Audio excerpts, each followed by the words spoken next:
পিরোজপুরে DB নির্মম নির্যাতনের শিকার হয়ে এখন খুলনা মেডিকেল কলেজ হাসপাতালের শয্যায় যন্ত্রণায় কাতরাচ্ছেন পুলিশ মেসের কেয়ারটেকার ইউনুস ফকির।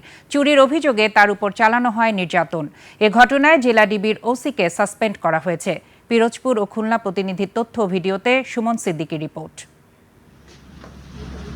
পিরোজপুর পুলিশ কর্মকর্তাদের ম্যাচে 18 বছর ধরে কেয়ারটেকারের কাজ করতেন ইউনুস ফকির। গত 13 এপ্রিল ডিবি পুলিশের ওসি আরিফুল ইসলামের কক্ষ থেকে 1,80,000 টাকা চুরির অভিযোগে তাকে তুলে নিয়ে 3 ঘন্টা ধরে নির্যাতন করা হয়।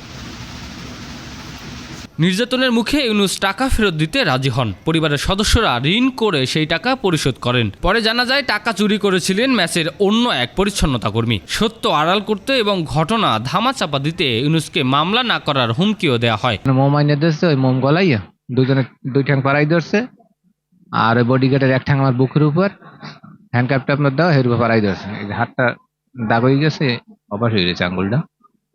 এরপরে ওই মোম জ্বালাই আধা ঘন্টা ধরে ফেলাইছে। ঘটনা জানাজানি হলে অভিযুক্ত ডিবি ওসি আরিফুল ইসলাম সহ 3 সদস্যকে ডিবি থেকে প্রত্যাহার করা হয়েছে। তদন্ত কমিটিও গঠন করা হয়েছে। তবে ভুক্তভোগী পরিবারের দাবি এখনো কোনো নিয়মিত মামলা গ্রহণ করা হয়নি। আমার চাচার পুরুষ সঙ্গে মোম পোড়াই দিছে, তারপরে কারেন্ট শর্ট দিছে, ইলেকট্রিক শর্ট দিছে, পাড়াই ধরছে। আমার লাঠি মেরকে 10 বছর ইপিএস হালাই দিয়ে বলে যে টাকা দিবি এখন, আর আমার সন্ধ্যা যে টাকা নেছে এই টাকা নিয়ে দিবি। অভিযুক্ত আরিফুল ইসলাম দোষ স্বীকার করেছেন। পুলিশ সুপার জানিয়েছেন আরিফুলকে সাময়িক বরখাস্ত করা হয়েছে। তার যেটা প্রপার ট্রিটমেন্ট দরকার, ট্রিটমেন্ট তো আমরা করাইছি ভাই। যেইটা অ্যাক্সিডেন্ট হয়েছে ও রান্নাঘরে নিয়ে গেছে, রান্নাঘরে নিয়ে এই কাজটা করছে, কিন্তু তখন আমি এই পাশে বসাছি। না, এখনো তদন্ত রিপোর্ট পাওয়া যায়নি, তবে শিগগিরই তদন্ত রিপোর্ট আমরা পেয়ে যাবো ইনশাআল্লাহ। আমরা তাকে বলেছি যে তাড়াতাড়ি তদন্ত রিপোর্ট দিয়ে দিতে আর কি।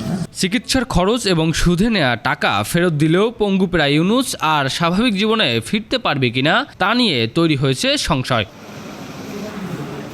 সুমন সিদ্দিকী বাবু, 21 টেলিভিশন।